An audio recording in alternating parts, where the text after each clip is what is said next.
From year to year, month to month, week to week, and day to day, people across the world are obsessed with a phenomenon that is professional wrestling. But why? 101 reasons to love professional wrestling. There are many components of professional wrestling that should be both understood and celebrated, in no particular order. Cage matches. Captivity comes in many forms.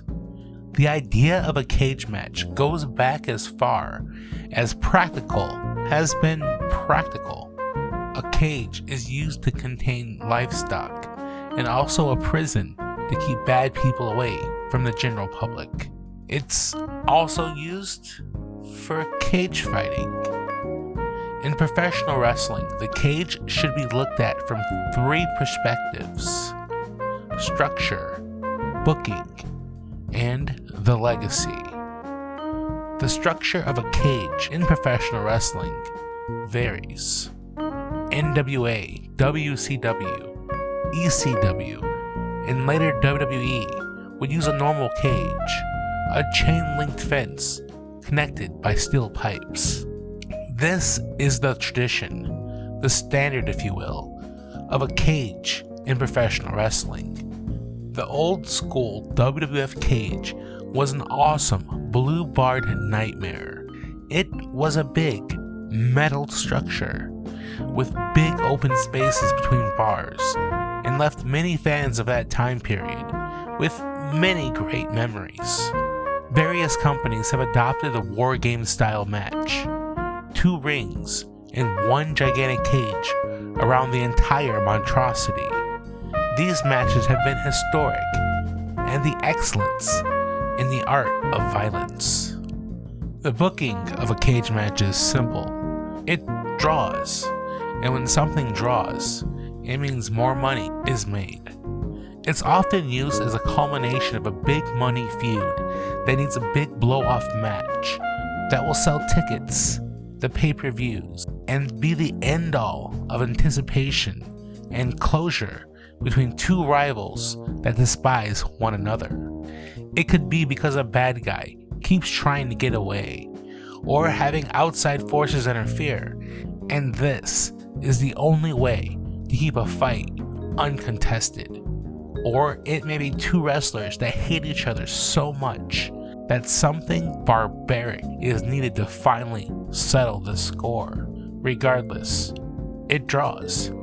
It's a gimmick that storytellers use to raise eyebrows, get people excited, and get them to spend their hard-earned money. That doesn't mean there isn't art to the cage match. The legacy of a cage match in professional wrestling goes back to the late 1930s in Atlanta, Georgia, where Jack Bloomfield and Count Pedro Rossi fought in a ring surrounded by chicken wire. The traditional steel cage would come into play in 1942 in Ontario, Canada, at a show that saw John Catton defeat Ignacio Martinez. This would evolve and become a featured attraction across all territories. By the mid-70s, Bruno Sammartino was taking on Lou Albano in a cage match for the WWF World title, while Wahoo McDaniels was taking on Ric Flair in a cage match of their own. By this point, it would always be an ace up any matchmaker's sleeve to use to make a match just that much more special. The quality of cage matches would vary, but there have been many great matches and memorable moments over the decades past. A moment that is instilled into the minds of older fans and fans of Mick Foley is when Jimmy Snuka dove off of a cage against Bob Backlund at a WWE MSG show.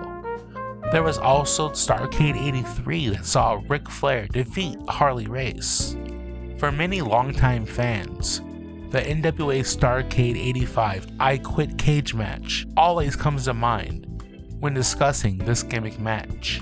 Magnum TA would defeat Tully Blanchard by attempting to stab his opponent in the eye with the broken leg of a chair.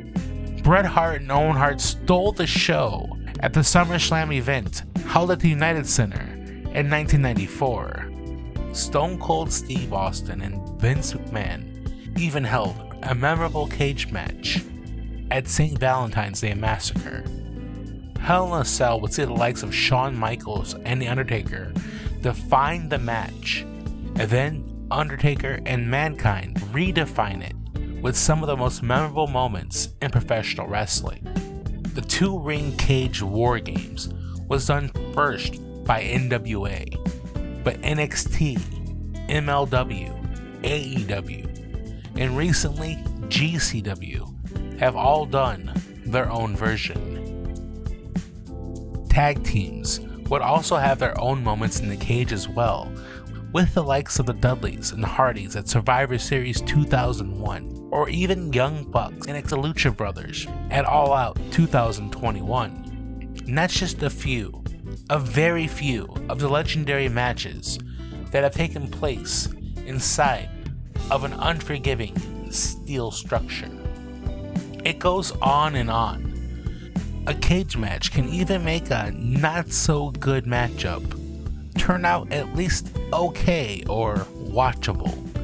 It's a cage match. It's always worth stopping for a moment and checking it out.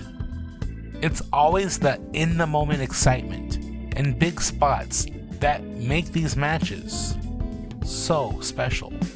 The cage matches that end with someone climbing over the top and escaping are fun. This extra feat does add to the anticipation. But the classic cage match, however, is sold as no one can enter, no one can leave. And it's a great spectacle of brutality. It ends when someone gives up or is pinned. Regardless, it would be hard to imagine professional wrestling without the signature cage match. As the owner of the NWA once sang, "Despite of my rage, I'm still just a rat in a cage."